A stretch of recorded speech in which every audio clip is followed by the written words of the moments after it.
The year was 1944, and the world was burning. Europe lay fractured beneath the weight of war, cities crumbling, armies retreating through mud and fire, and men who had once believed in invincibility now walking with hollow eyes toward captivity. Across the Atlantic, however, there was another sound. The low hum of tractors over wheat fields, the clatter of milking pails, the slow, unbroken rhythm of life on the American plains. Yet, even here in the endless sweep of prairie and sky, the war was about to arrive, not with bombs or soldiers, but with a long train of defeated men who would change how this quiet land saw itself. At first, the war had seemed impossibly distant to families scattered across Texas, Oklahoma, Nebraska, and the Dakotas. Newspapers carried photographs of foreign cities no one could pronounce, and radio announcers spoke in clipped tones about battles thousands of miles away. Sons had marched off in khaki. Daughters took their places in factories or worked the land with stubborn resolve. Gasoline was rationed. Coffee was scarce. But life went on. Until the trains began to appear. They came slowly at first, dark cars rolling across flat horizons, guarded by MPs whose uniforms glinted beneath the prairie sun. Children climbed windmill towers to catch a better glimpse. Men leaned against fence posts, arms folded. Dust swirled around the tracks as the brake shrieked. And then the doors slid open. Out stepped the enemy. They were young mostly, sunburned, weary. There were uniforms creased and stained for months in North Africa or Italy. Some wore bandages. Others carried themselves with a brittle defiance, eyes darting over the unfamiliar landscape. They had fought for Hitler's Reich, but here they were, prisoners on soil that felt impossibly far from Berlin or the Ruhr. A few muttered to each other in German, their voices low and unsure. Most just stared. For ranch families who had never seen a German in their lives, it was like watching ghosts come alive. There was no hatred in the air, just something heavier, suspicion, maybe, and the strange electricity of proximity to war. Posters in town warned, "Don't talk, don't trust. Remember, he's still the enemy." Yet there they stood. Tall, blonde men blinking in the sun, boys no older than the sons already lost overseas. Among the watchers that day was a young woman named Claire McConnell. She was 22, shoulders brown from years of riding fence lines, her dark braid tucked beneath a wide-brimmed hat. Clara's father had died in the Dust Bowl years before, and when her brother shipped out with the army, the ranch became hers to run. She'd grown used to hard work, the kind that split hands and left muscles aching long before sundown. But she had never imagined that captured German soldiers would one day be working on her land. The federal government called it a practical solution. America was fighting a two-front war and suffering a severe shortage of farm laborers. Men were gone. Crops needed to be harvested. Cattle needed to be fed. And under the Geneva Convention, POWs could be put to work as long as they were paid fair wages and treated humanely. By late 1944, more than 400,000 Axis prisoners would be scattered across the United States, their camps tucked quietly into rural landscapes. The plan made sense on paper. In reality, it felt surreal. Clara had been skeptical when the county agent told her she could request help from a nearby camp. "They're enemy soldiers," she'd said flatly, wiping her hands on her jeans. The agent shrugged. "They're also cheap, reliable, and better than letting your herd starve." That night, she'd sat at the kitchen table, staring at the empty chair her brother once filled, the unpaid bills stacked nearby. War was war, but work was work. And so, one warm autumn morning, Clara hitched her old truck to a flatbed and drove to meet the men assigned to her ranch. She remembered the silence when she pulled up to the depot, the kind that seems to press against the ears. Guards stood at ease, but alert. The prisoners were there in a line, their faces a mix of fatigue and wary curiosity. She'd expected monsters. Instead, she saw men. Young, tired, not so different from the boys she'd danced with at county fairs. One of them caught her eye. He was lean, with sharp cheekbones and pale hair tucked beneath a battered cap. His name tag, crudely stitched to his jacket, read Keller. He didn't look hostile. He looked lost. When their eyes met, he looked away quickly, as though unsure if he was allowed to meet her gaze. Clara felt something shift then, not sympathy exactly, but a crack in the wall she'd built. The posters had told her to hate, but what she felt was stranger and harder to name. The first days were awkward. The men spoke little English. Clara's German came from a grandmother's lullabies half-remembered. She gave instructions with gestures and patient repetition. They worked well enough, mending fences, stacking hay, moving cattle under her watchful eye. But what struck her most was the way they looked at her. Not with hostility, but with a startled kind of respect. Some even smiled, shyly, when she swung into the saddle and drove a stray steer back with a crack of her whip. They had never seen a woman do that before. Back in Germany, farm women worked hard, but the myth of the fragile female lingered deeply, reinforced by Nazi propaganda. Here, Clara was the boss, commanding, competent, unafraid to meet a man's stare. It unsettled them, but it fascinated them too. Over lunches eaten beneath cottonwoods, they sometimes whispered to each other, glancing her way. She couldn't understand the words, but she knew the tone. Disbelief mingled with something like admiration.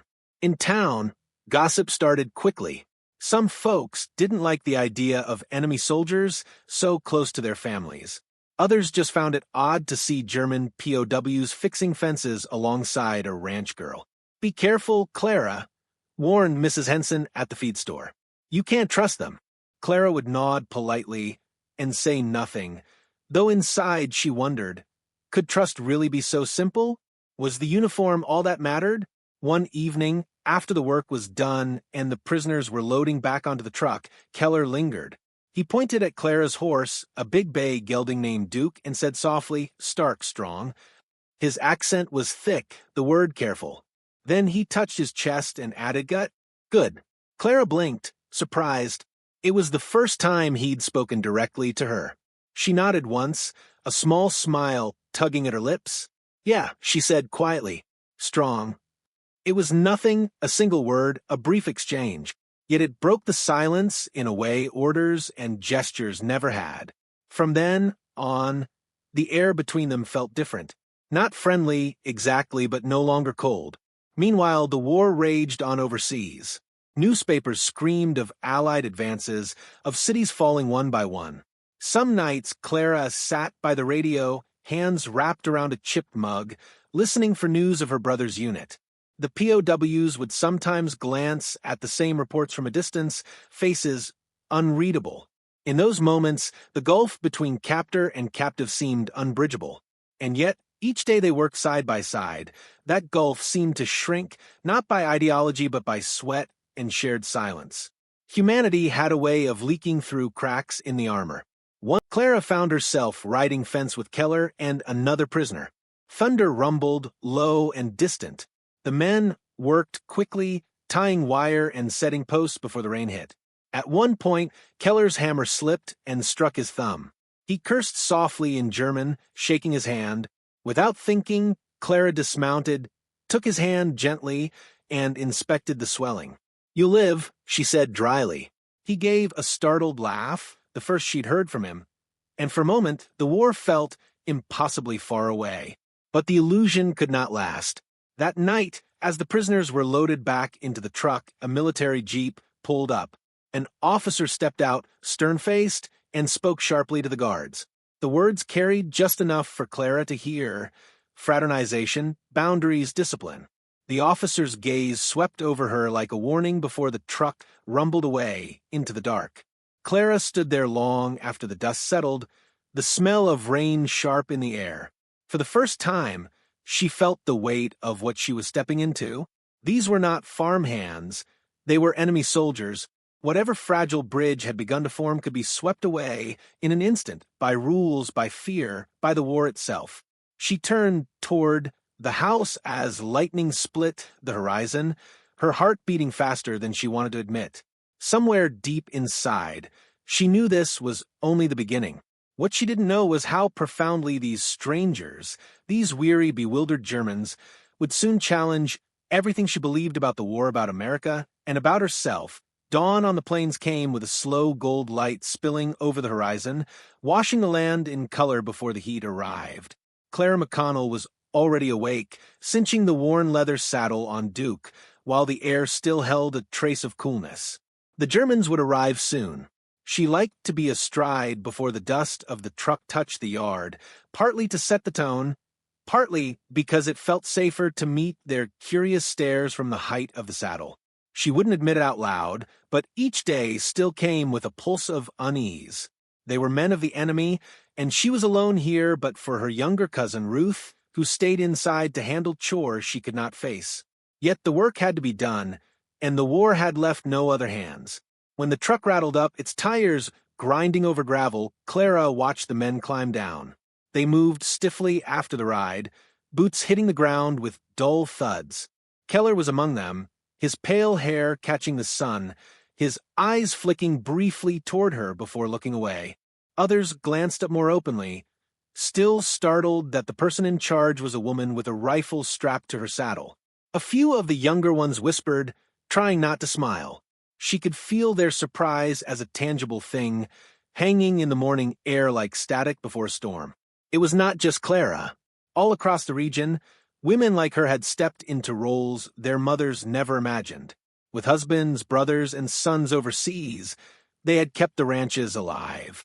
They fixed windmills, birthed calves in the dead of night, and bartered feed at markets once ruled by men.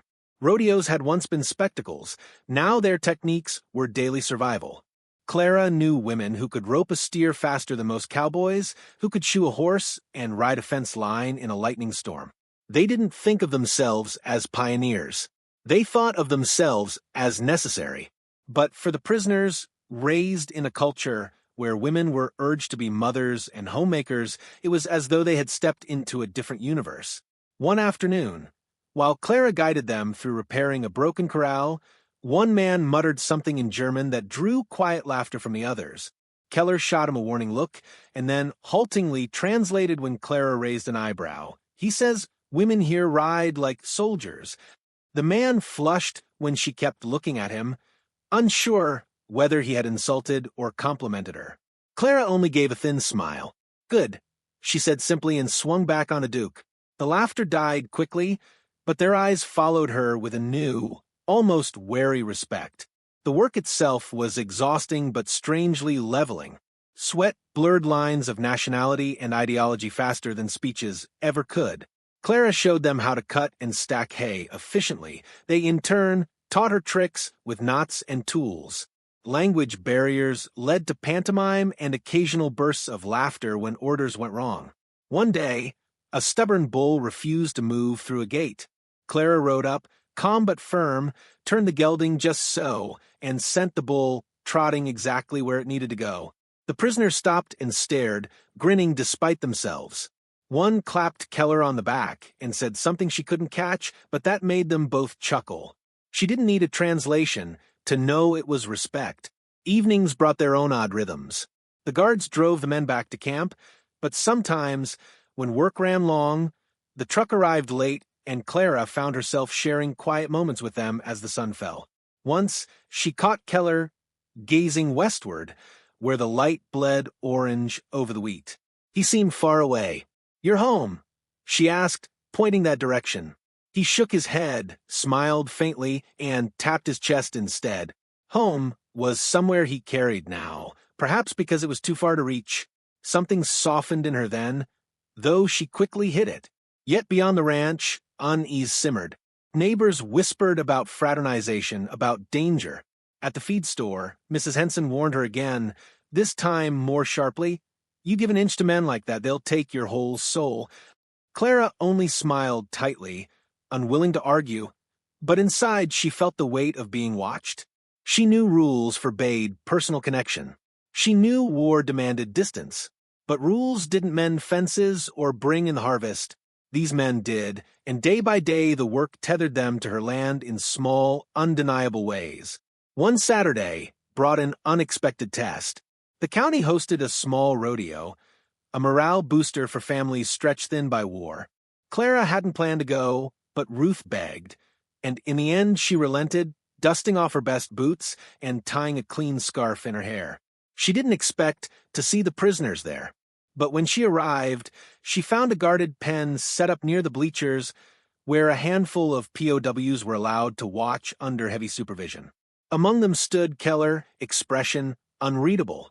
Clara was used to writing, but stepping into the arena that day carried a charge she hadn't felt in years.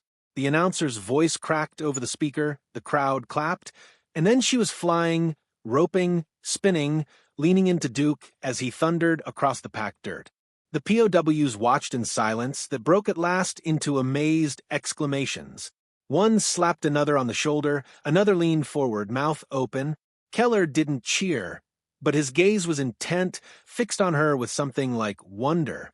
When she finished her run, the crowd applauded, but it was the stunned faces behind the wire fence that stayed with her as she rode out. Afterward, she passed near the pen. A few prisoners clapped politely, unsure if it was allowed.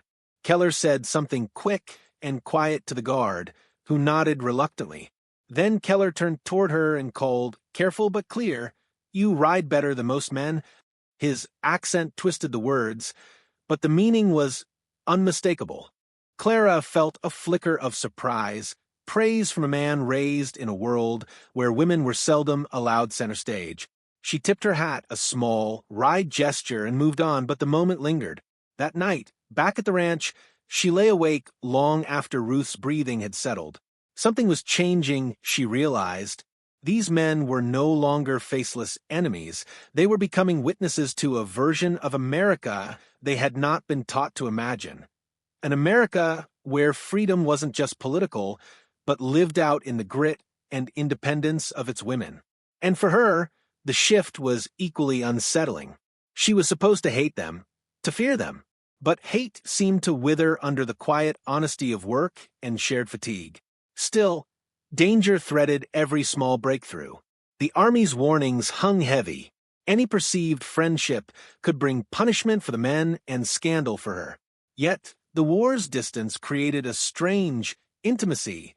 Here, far from the front, they were just humans trying to survive days of labor and isolation. Clara found herself caught in that paradox. Enemy and neighbor, captive and worker, threat, and something more complex. The season stretched on, harvest approaching, storms rolling in from the west. Each day, the men arrived, worked, and left. Each day, Clara rode the invisible line between duty and quiet defiance of wartime fear. And each day, she caught Keller watching her, not with menace, but with a searching curiosity she felt but could not name. It frightened her almost as much as it drew her. One evening, as the truck idled and the sun burned low and red, Keller lingered again. He said something in German, soft and wistful. She didn't understand, but the tone was clear, a confession of wonder, maybe loss. Before she could ask, the guard barked an order, and he climbed aboard. The truck roared away, leaving Clara in the settling dust, heart beating faster than she wanted to admit. She turned toward the house, the smell of hay and dusk thick in the air. Somewhere beyond the horizon, men were dying in battlefields she would never see.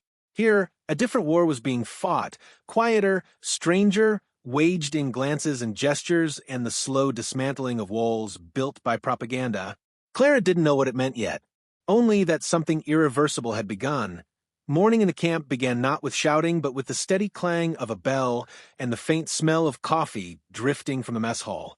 For the German prisoners, it was a disorienting kind of captivity, neither brutal nor indulgent, a quiet middle ground that seemed to deny the violent world beyond the fences. Rows of neat barracks stretched under a wide American sky. Guard towers stood watchful, but not menacing. Beyond the wire, the plains rolled out in soft gold, dotted with barns and silos. The war felt very far away, and yet it was everywhere. Keller rose with the others, folding his blanket with military precision, though no one barked orders if he didn't. He had fought in Tunisia, endured the heat, the sand, the chaos of retreat. Capture had been swift and almost merciful.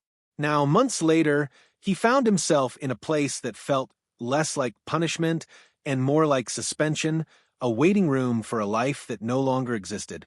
Some mornings he woke unsure whether to feel relieved or ashamed. He was alive, but he was powerless. Work gave the days structure. After breakfast, oatmeal, eggs, better fare than many soldiers at the front ever saw. Trucks rolled up to carry the men out to surrounding farms. Keller's group was often bound for the McConnell Ranch. He had learned to expect the sight of Clara on horseback, hat pulled low against the sun, Duke's hooves kicking up small puffs of dust. At first she had been a curiosity, then a puzzle, and now something harder to name. He worked well under her quiet, firm direction. She spoke little, but when she did, her voice carried calm authority. It reminded him of officers he had respected, though she was younger than many and half the size. Life inside the camp was stranger still. The Americans followed the Geneva Convention with near-scholarly precision. Adequate food, Red Cross parcels, letters from home when the mail came through. There were soccer games in the yard, crude theater productions in the evenings, and books, Shakespeare, Jack London, even German poetry, if one asked politely. A few guards treated the men with brisk courtesy, others with distant suspicion. None seemed eager to humiliate them. For men raised on propaganda about brutal American captors, it was bewildering. Yet, beneath the surface ran currents of unease. The camp had its own hierarchy, older Africa Corps veterans, younger conscripts, a few hardened ideologues who still saluted Hitler in secret. Keller kept his head down, wary of both extremes. He was tired of slogans. War had stripped him of certainty, and here, under the vast Midwestern sky, doubt had room to grow. Some evenings, after returning from McConnell Ranch, he would sit outside the barack and watch the sunset burn across the horizon.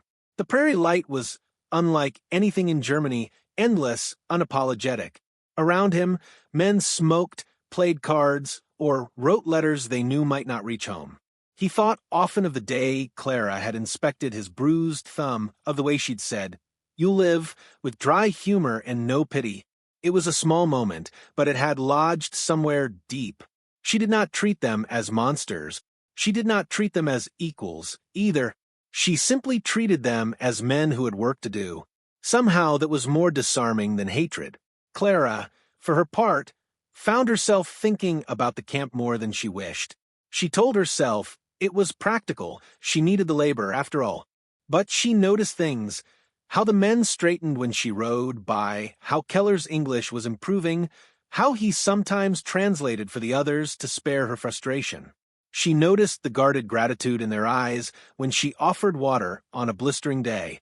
It was easier to keep distance when they were faceless enemies, harder when they laughed at a clumsy goat or marveled at the size of an American tractor. Ruth teased her once, in that soft way cousins do. "You watch them more than you think," she said while washing dishes. Clara stiffened. "I'm making sure they work." Ruth only smiled faintly and said nothing more. But the seed of self-awareness was planted, and Clara hated that it took root. Still, boundaries remained clear. Guards watched. The army issued warnings about fraternization. Posters in town reminded civilians that loose talk costs lives.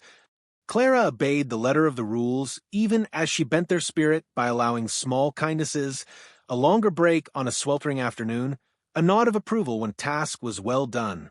It was not rebellion, she told herself. It was decency.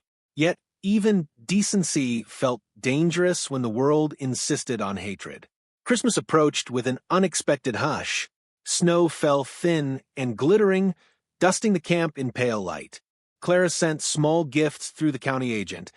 Extra wool socks, a few tins of coffee. She told herself it was for morale, nothing more. Weeks later, a bundle arrived at her doorstep, a crude wooden carving of Duke, the horse's stance captured with surprising grace. There was no note, only careful workmanship and the faint smell of pine. She knew without asking where it had come from. She did not mention it to Ruth or anyone else. She simply ran her fingers over the smooth grain and felt a complicated warmth she could not name. But not everyone was willing to let the quiet peace stand. One January morning, an army truck arrived unannounced while the men were working the south pasture. An officer stepped out, a square-jawed major with eyes like cold steel. He called the guards over, barked sharp questions about work details, and scrutinized the field where Clara directed the men. His gaze lingered on her longer than comfort allowed. Finally, he strode toward her. "You're Miss McConnell?" he asked, voice clipped. She nodded, heart beating faster. "You're aware of regulations concerning prisoner interaction?" His eyes swept the workers. "We've had reports of familiarity." Clara felt heat rise in her cheeks. "They work my land," she said evenly. "I give them instructions. That's all." The major studied her, searching for cracks. Then his eyes landed on Keller, who had gone still, shovel-frozen midair. Something unreadable passed between soldier and captive. Suspicion, perhaps envy. Finally, the major turned back to Clara. "Keep it professional, ma'am. The war isn't over." Then he strode away, boots crunching in the brittle grass. That night, Clara could not sleep. She replayed the encounter, the quiet threat beneath his words. She thought of Keller's sudden stillness, the unspoken understanding that any slip could cost him dearly. The fragile peace they had built on sweat and silent respect could vanish with a single report. Yet, as the days resumed, the work continued. Keller returned with the others, subdued but steady. Clara felt the shift, more careful glances, fewer small smiles. The distance the major demanded crept in like a cold wind. And still, beneath it, something endured. A human recognition neither rules nor barbed wire could fully crush. One late afternoon, as the truck idled to take the men back, Keller met Clara's eyes across the yard. No words passed. None were safe. But in that brief, unguarded moment, she saw gratitude, defiance, and a quiet plea to hold onto the sliver of humanity they had found before it was stripped away. It lasted only a heartbeat. Then he turned, climbing onto the truck, swallowed once more by the war's machinery. Clara stood alone in the long shadows, the sense of something fragile and forbidden pressing close. The peace they had built felt suddenly endangered, as if the larger war had finally found its way to their quiet corner, and this time it would not look away. The war ended with a sound that was not battle but silence. Spring of 1945 brought radio bulletins of surrender, of Hitler dead, of Germany collapsing under its own weight. For months afterward, the camp seemed to drift in a strange limbo. The guards were less rigid. The prisoners no longer woke with that faint, taut readiness. And yet freedom felt further away than ever. Keller watched the prairie bloom green and gold, knowing each day brought him closer to return but farther from the odd, fragile peace he had built here. Clara felt it too. She had worked alongside these men through 2 hard seasons. They were still enemies on paper, but the paper felt thinner now. She knew their rhythms. The way Keller's jaw tightened before he spoke in English, how one older man hummed Bach while mending fence wire, how another hid a limp from a forgotten wound. They were people, not propaganda. That realization both steadied and unsettled her. She had wanted to survive the war untouched. Instead, it had changed her in ways she could not yet name. Rumors spread that repatriation would begin soon. The prisoners would be sent first to the East Coast, then across the Atlantic to a home none of them recognized anymore. Some whispered of ruined cities, lost families, the hunger stalking Europe. The younger men pretended to look forward to it, the older ones grew quiet. Keller said little, but his eyes followed the horizon more often, as though trying to memorize the shape of this open land. The last weeks felt borrowed. Clara worked with the same efficiency, but with an ache she hid even from Ruth. She found herself watching the men more closely, fixing each detail as if to hold it. Once, she caught Keller studying her in the same way. Neither spoke. Both knew words would only make the parting harder. On a warm May morning, the trucks came not for work, but for farewell. Guards moved briskly, loading bags and crates. The camp's soccer field was empty. The barracks stood stripped bare. Families who had hired prisoners gathered quietly near the gates. Some came out of curiosity. Some with gratitude they were careful not to show too boldly. Clara drove in alone, Duke tied behind the truck. She told herself it was only to collect payment records. But her hands shook slightly on the wheel. The prisoners filed out in neat lines, their uniforms patched but clean. When Keller appeared, his eyes found hers instantly. For a heartbeat, the noise of trucks and guards faded. He stepped forward, then stopped, aware of watchful officers. Instead, he gave the smallest nod, formal yet strangely tender. Clara swallowed the lump rising in her throat. She wanted to say something, anything, but every phrase felt too large for the moment or too dangerous under those stern eyes. Then, unexpectedly, one of the guards turned away, distracted by a manifest sheet. Keller moved a fraction closer, enough for a whisper. "Danke," he said softly, his accent curling around the single word. "Thank you." It was all he dared. Then he stepped back into line, shoulders squared, as if nothing had happened. Clara stood, frozen as the convoy roared to life. Dust billowed, swallowing the men in pale clouds. She lifted a hand, half wave, half reflex. She did not know if Keller saw it through the haze. She only knew that when the last truck disappeared over the rise, the yard felt unbearably empty. Life returned to the ranch, as life always does. Her brother came home gaunt but alive. Ruth married a returning soldier. Fields were planted, calves were born, the rodeo resumed. Yet something in Clara remained shifted. She had seen the enemy up close and found not monsters but weary, complicated men. She had felt the brittleness of hatred melt in the face of shared labor and quiet dignity. It did not make the war less terrible, but it made the world larger, harder to divide into good and evil with clean lines. Years later, letters began to arrive. Some were from men who had returned to shattered towns and wanted to say they were alive. One bore Keller's name. The handwriting was careful, the English halting but clear. He wrote of rebuilding his family's small farm, of teaching his younger brothers how to mend fences the way Clara had shown him. He wrote that he had a son now, and that sometimes, when the boy was stubborn, he thought of a young woman on horseback who would not yield an inch to a pen full of reluctant cattle, or to a line of captured soldiers. "You showed me," he wrote, "another kind of strength." Clara read the letter at the kitchen table long after the lamps were out, the night silent except for the creak of the house. She smiled, though tears blurred the words. She never wrote back. Perhaps she feared what might come of it. Perhaps she trusted the message had already traveled far enough. But she kept the letter folded neatly in a tin box, alongside the carved horse and a photograph of her brother in uniform. Time moved on. The POW camps vanished, absorbed back into farmland and memory. Few spoke of that strange interlude when enemies worked side by side with those they had been told to hate. Yet in quiet ways it endured, in fences built stronger, in lives rebuilt with borrowed skills, in hearts subtly altered. For Clara, the war would always mean loss.